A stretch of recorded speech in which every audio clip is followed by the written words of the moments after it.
Well, hello, welcome to VAMP. All of you beautiful vampire babes and creatures of the night. This is Switch and Play's VAMP show, our celebration of all things queer, decadent, and bloodthirsty. Yeah! Exactly, those are the sounds you should be making. My name is Miss Malice, and I'm your vampire fancy tonight. Giving you a little hammer horror for my first look this evening. As you saw during the pre-show, VAMP began in 2017 in the back room of a Brooklyn gay bar to celebrate my 30th birthday.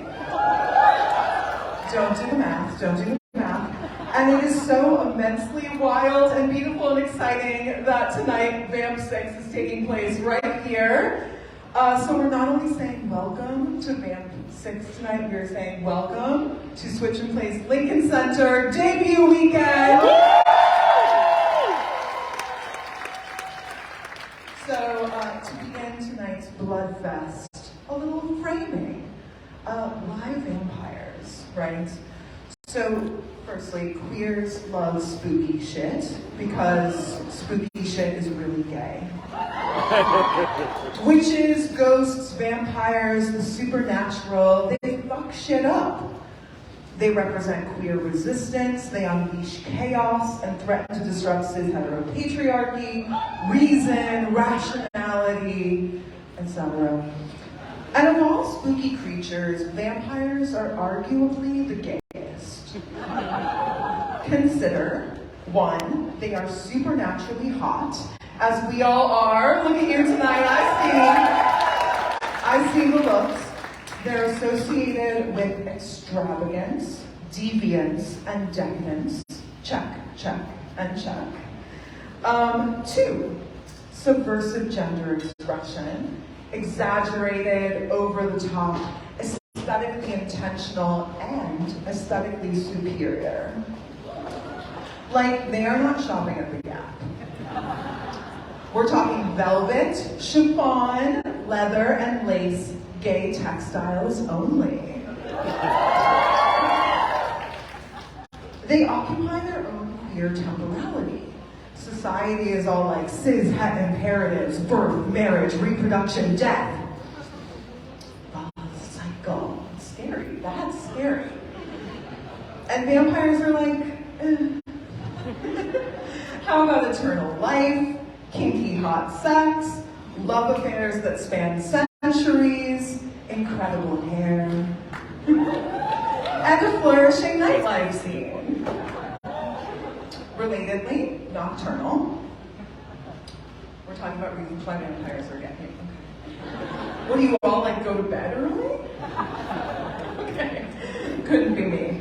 Further the gay agenda via active recruitment. They do.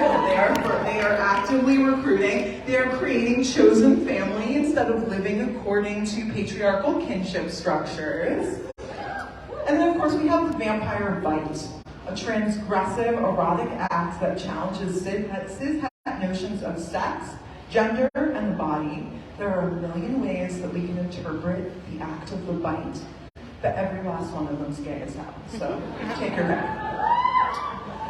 Vampires represent our otherness, all that which imperialist, white supremacist, patriarchal, ableist, capitalist society deems monstrous. Throughout history, they've stood in for fear of immigrants, fear of Jewishness, fear of blackness, fear of bodies that are different, fear of women's sexual agency, fear of queer sexualities and gender nonconformity. We hold tight to vampire stories because they offer us that flicker of recognition. We see something of ourselves and what others fear, and we might also find power there. Because there's power in being fucking terrifying. These stories might reflect our grief, our fury, but they also depict our resistance, allow us to see ourselves in community, and imagine our triumph. And hello, we live in fucking castles in these stories, okay? So, I want to tell you about my favorite vampire. Everyone knows Dracula. Bram Stoker's 1897 novel has a legacy that extends far beyond its pages. But 25 years before Stoker terrified and titillated Victorian audiences, Sheridan Le Fanu created Carmilla, a vampire who was extra threatening because she was a femme dyke. Trust that this is why the name doesn't have the same widespread resonance as Dracula. She's far too scary to be canonized. Carmilla was a deep-blood vampire misandrist who returned to a black cat to visit the rooms of her victims at night.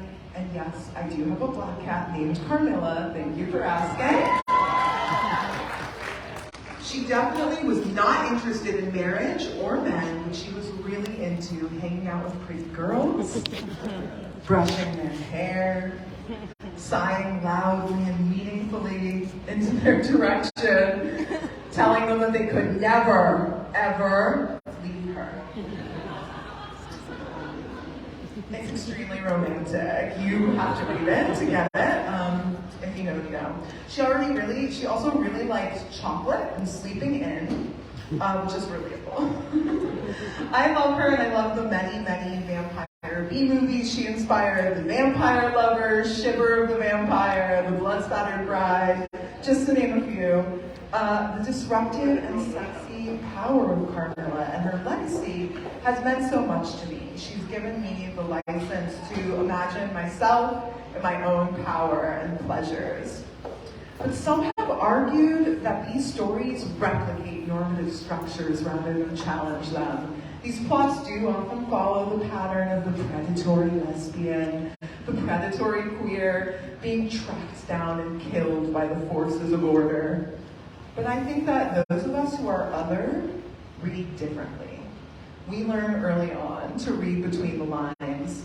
We see the ways these texts unleash pleasures, chaos, and radical energy that cannot be contained by these predictable conclusions. Once it's out there, you can't put it back. I don't believe she's gone. There's always some man coming to destroy them, and maybe they think they know the ending. They think they've read it before, but we read it differently, and we know they're immortal.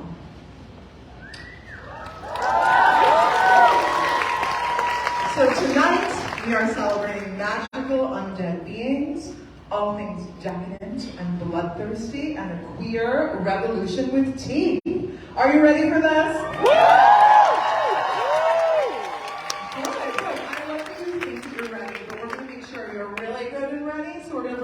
The one and only Zoe Ziegfeld is switching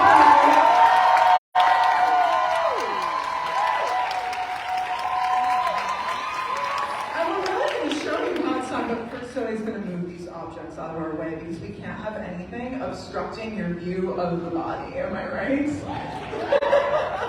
So, how many of you have been to Switch and Play before?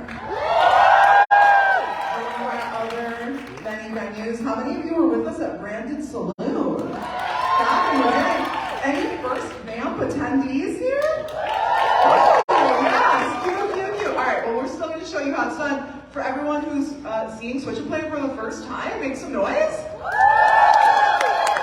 Oh, you're so scared. Are we scary? Am I not approachable? All right, Zoe, let's show them what to do. So, for instance, what does it sound like in this room when you see something that you like up here? So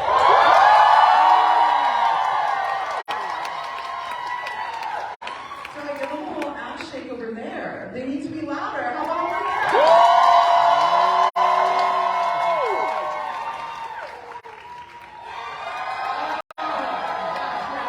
Okay, so that's one way you can make all of our artists feel really good and appreciate tonight. You can also take out your phone. You can film from a good angle. Don't be fucking homophobic, okay?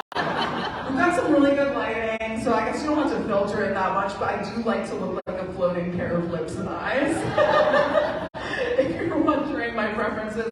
And of course you can tip us, right? At Switch and Play BK, on Venmo, and all on digital tipping platforms. And I don't know, does anyone bring their dollar bills to the drag show? Because you do. Yes!